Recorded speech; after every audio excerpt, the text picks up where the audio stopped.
crisis in corrections. Most people don't understand how desperate the situation is inside the Florida prison system. A system with too few resources and not enough guards. It's an emergency. A fight for fair treatment on the inside. And I said, Lord, please don't let me die this way. As the nation's third largest state prison system struggles to hire. Some taking the job accused of attacks.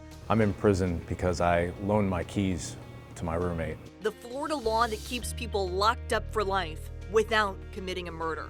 And the push for a second chance and shot at freedom. And it all involves the deep, dark circle of trafficking. Sex traffickers recruiting women in prison and the corrections officer working to stop it. I'm Kylie McGivern. And I'm Adam Walser. Over the past year, we've continued to investigate the crisis in Florida's Department of Corrections. Despite a change in leadership, pay increases, and calling in the National Guard, problems persist. They dragged me and my neck was just breaking. All you could just hear the bones popping. That's Cheryl Weimar, a former prisoner who was paralyzed after a struggle with corrections officers. The state paid out $4.5 million of your tax money to settle her civil lawsuit. At the time we talked to her, she was waiting to find out if any criminal charges would be filed. I never get out. Cheryl Weimar appreciates the little things. A few minutes of fresh air in a park away from her nursing home. Hi. Hey Cheryl, we're glad you're well. Well, I'm glad to be here. I know you've had a rough go of it the last few months. This was our fourth planned interview. The others were canceled when the 53-year-old's fragile health failed. She's been hospitalized 7 times in 6 months, but this day she enjoys her favorite meal, a Big Mac. This hamburger is so delicious. Do you see the cheese and the lettuce? Feeding her is her care manager, registered nurse Gina Arsenal. All she can do is lay in her bed, lay in her chair. She's highly dependent for any task. Brushing her teeth, combing her hair, getting a shower. All right, where do you want her to be? Turn around just a little bit there. I think you're in a good spot. Cheryl's arms and legs are limp and useless, but she still wants to look her best. It looks good. It gives your lips color. Every waking moment, she's in pain. I can feel my bones, and it's like somebody had took an axe and went right through me. Yet Cheryl believes Florida's prison system is far more broken than her body. When I woke up in that ICU, knowing that I was paralyzed from the neck down, I didn't see me making it. Here we go, before sunrise. We traveled more than 400 miles to visit Cheryl in Fort Walton Beach, at one of the few places in Florida that can provide for her extensive needs and accepts convicted felons. Cheryl was arrested for petty crimes over 2 decades. In 2014, her then-boyfriend Stephen Horowitz was arrested for punching Cheryl and kicking her in the ribs at this Broward County motel. He beat her up, he got out, came back, she was afraid, stabbed him, and then she got arrested. I had to fight. I had to do the best I could to get out of the situation. And he nearly killed you, right? He nearly killed me. In 2015, Cheryl was convicted of domestic violence for stabbing Horowitz with a steak knife and sentenced to 7 years at Lowell Correctional Institution in Ocala, where Gina previously worked as a nurse. What was it like at Lowell? It's horrific. People are treated like dogs. On August 21st, 2019, Cheryl was assigned to clean toilets. But she says she was in pain from a hip injury. I did about 7 toilets and I realized I couldn't do anymore. So I got down to the 8th one and I said, I can't do it. That's when she says Correction Officer Ryan Dion and Lieutenant Keith Turner handcuffed her, then attacked her in front of more than a dozen witnesses. The lieutenant come running up in the back with his steel-toed boot and put it right through my spine. I mean, I went to my knees. According to the lawsuit, while she was on the ground, they brutally beat her with blows to her head, neck, and back. She was elbowed and kneed in the back of her neck by at least one of her attackers, causing her to suffer a broken neck. They carried me across the dirt, the cement with my neck going both ways. The girls even said they're carrying a dead person. Look. In one of the videos, her head Her chin is touching her chest in a way that's physically impossible without a broken neck. Andrew says he can't share the disturbing videos due to a settlement agreement. Her labored breathing, her attempts at crying, it was horrible. Her begging, saying she couldn't move her extremities, I mean, it's horrific. Airlifted to a hospital, Cheryl underwent multiple surgeries and months of treatment. Initially, the guards accused of assaulting her remained on the job despite their questionable past. A Department of Justice investigation into the mistreatment of prisoners at Lowell says Turner was accused repeatedly of sexually abusing multiple prisoners at Lowell, but remained in his position until 2019 when he was arrested for sexually molesting 2 minor girls. Because of their histories, we are showing mugshots from previous arrests. They could have terminated one of the individuals we sued for any of 10 different things that he had complaints against him for. They could have fired him for those. They didn't, and that gave him the opportunity to be there and do what he did to Cheryl Weimar. Transcripts show Dion and Turner asserted their Fifth Amendment rights more than 600 combined times during depositions. In their affirmative defenses, Dion and Turner filed in the lawsuit. They stated that their actions were not committed in bad faith with malicious purpose or in a manner exhibiting wanton or willful disregard of human rights or safety. Attempts to contact Dion and Turner for comment were unsuccessful. The Department of Corrections settled the lawsuit in 2020, paying $4.65 million. In June, the Marion County State's Attorney's Office announced that they would not file any criminal charges. Weimar especially blames Lieutenant Turner, who was a supervisor that day. Cheryl, what were your thoughts when you first heard this? I cried, laying in my bed, I cried, and I said, God, why not? Why couldn't you go down like I did? What makes him better than me? Turner was convicted of those unrelated sex crimes and was sentenced in November to 25 years in prison. Another issue we uncovered: human traffickers, pimps, recruiting women to be sold for sex after they are released from prison. The lure: a place to stay, drugs, a false promise of love. We spoke with a former correctional officer still working to stop it. My name's John Meekins. I spent over 14 years working with the Florida Department of Corrections. I worked at Lowell for 13 of those years. Lowell Correctional Institution, one of the country's largest women's prisons. Meekins, who left in 2018, is known nationally for his work on the issue of human trafficking. Work he began behind prison gates, gaining the trust of inmates, sex trafficking survivors like Alexa Bennett. He was really on to the human trafficking. He exposed a whole thing across the street where people were being released to pimps. And then you have this man that's contacting them all of a sudden out of the blue, this friend, this pen pal, and then it's hook, line, and sinker, and they're right out that door, right back to where they began, being victimized and exploited all over again. I mean, like I said, I didn't know much about it, but like they would give me like these little tidbits. Websites where women were advertised for sex, names, addresses. And I'd actually go back in the computers at work and I'd start corroborating a lot of the stuff that they were saying, and I was like, holy cow. He realized that women were in the prisons recruiting out. So that's happening. Oh yeah, it's happening. They go right on the website, they look up their charges, they look up, you know, how much time they have left, and they'll start sending emails to them. So we let the girls know, you get a strange email, you come and let us know. Bennett, who is serving a life sentence, is part of a mentor program connecting inmates serving long-term sentences with those who have less than a year left. But we have to build that trust with the girls so they can come to us when things like that happen. I had women showing me their mail from their traffickers, and just because somebody goes to prison doesn't mean that they're safe from their trafficker. Like one of these letters that says,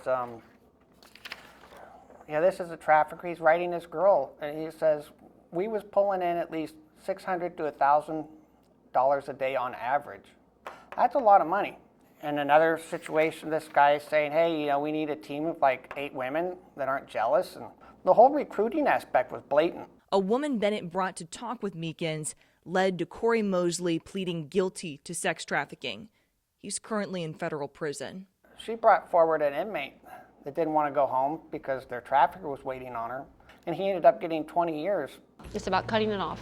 It's about recognizing it, exposing it, and saying, you know what, that's not going to happen. That's not going to happen to you, and we're going to find a better place for you.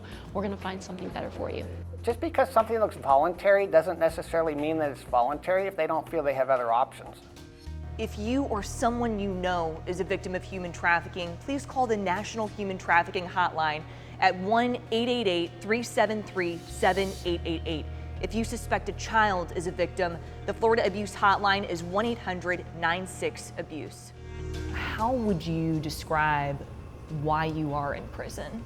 I'm in prison because I loaned my keys to my roommate. Coming up, the push to change Florida's felony murder rule.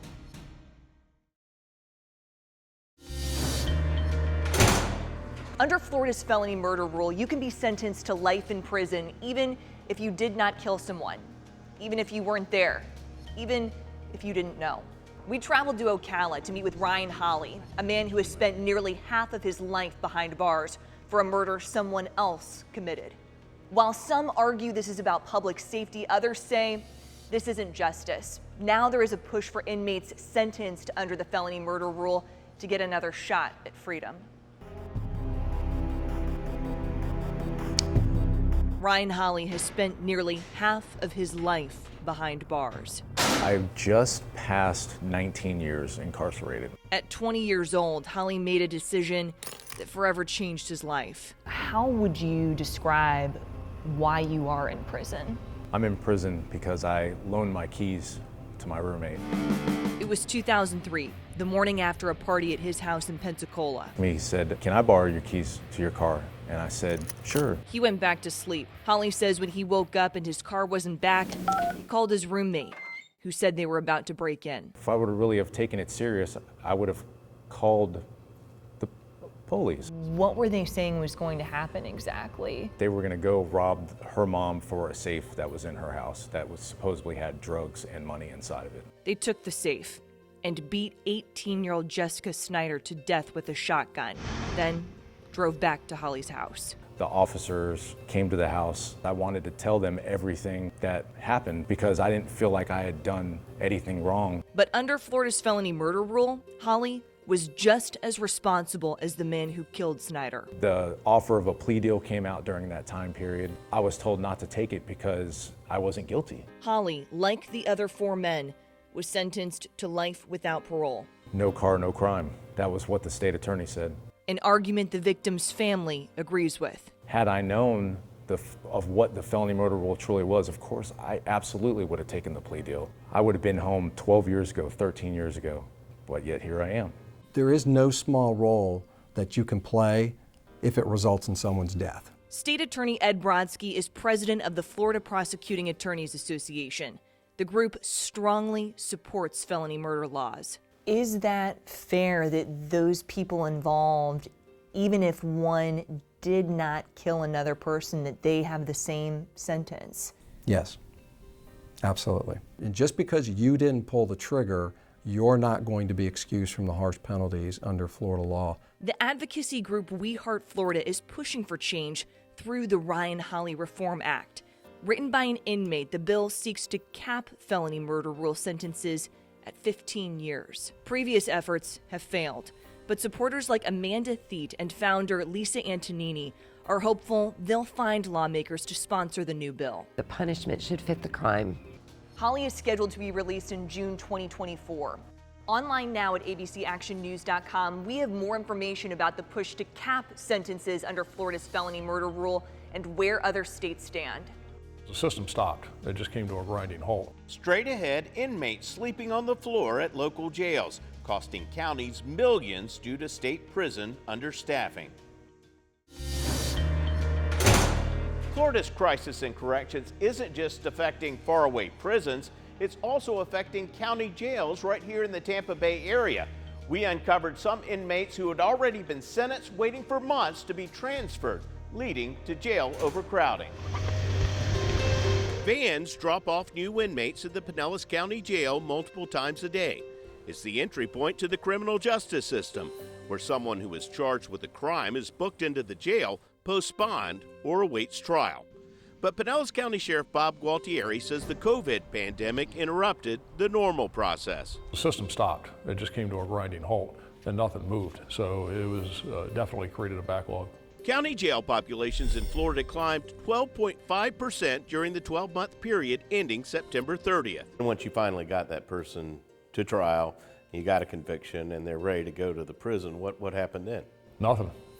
They couldn't go because of the basically shutdown of intake with the Florida Department of Corrections. Sheriff Gualtieri says that backlog continuing for months has led to overcrowding at his facility, where there are already more inmates than beds, and that can affect the safety inside. We have about 200 inmates that have to be on the floor because we don't have bed space. Well, when you got a full house and you got a couple hundred on the floor, and you got 100 that should go to the state prison system, that's what's causing operational issues. The state slowed down accepting new inmates because of a severe staffing shortage, with nearly 30% of corrections officer positions unfilled. Staffing is so low at some facilities, a single officer guards up to 250 inmates by himself. That's forced the DOC to close prisons, work camps, and work release centers, while consolidating staff and inmates at facilities. All this stuff is at a boiling point, and the pot is spilling over now. Fraternal Order of Police Director Jimmy Bayardi recently testified to lawmakers about the potential gravity of the situation. We have to act now to stop this, or we're going to have a terrible, critical incident happen in the state, and I sure hope it don't, but we're on the path of that.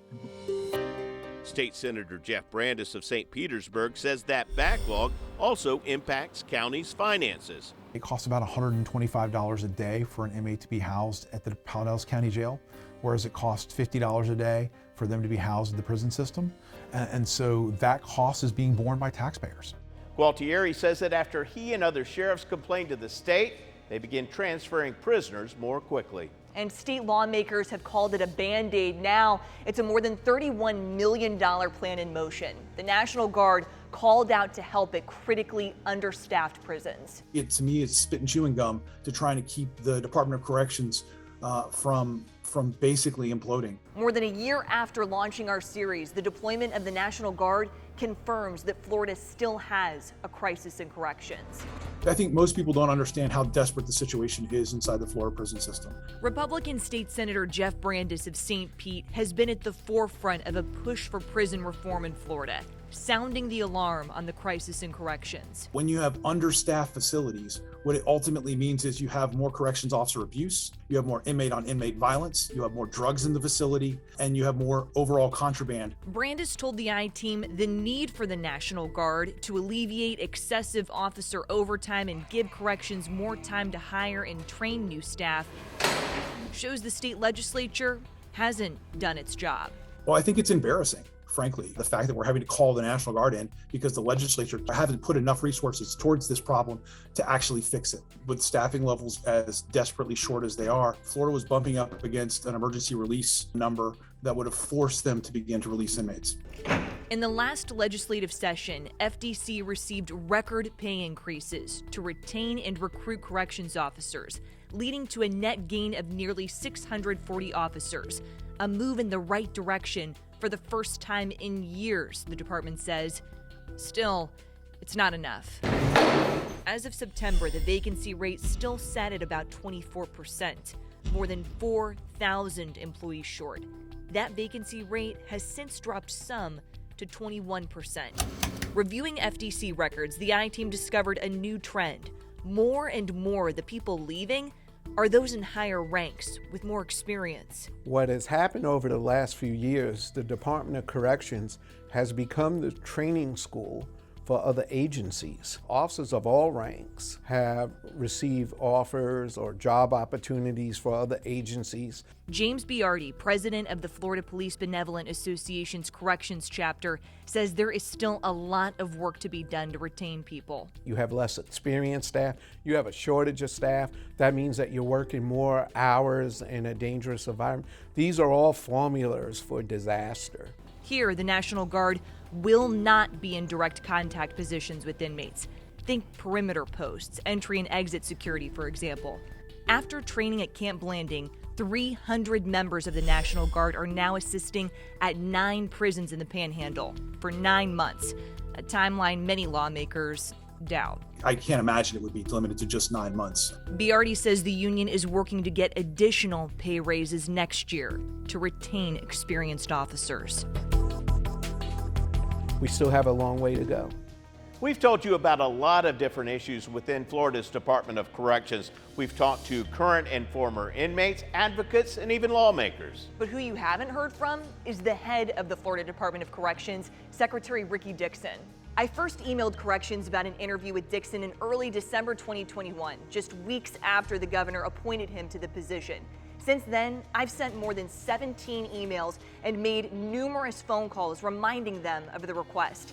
After repeated assurances they were working to set up a time, I was told in September we are not moving forward with scheduling an interview. When asked what changed, the department did not answer that question. FDC says it wants to be transparent. A year later, our request to sit down and interview Secretary Dixon to meet any place, anytime remains open. Online now at abcactionnews.com, you can catch up on our ongoing series, Crisis in Corrections. And if you have a tip, something you'd like the I-Team to investigate, email us at iTeam@abcactionnews.com or call 813-354-2837. With photojournalists Matt McGlashan and Randy Wright, I'm Kylie McGivern. And I'm Adam Walser, taking action for you.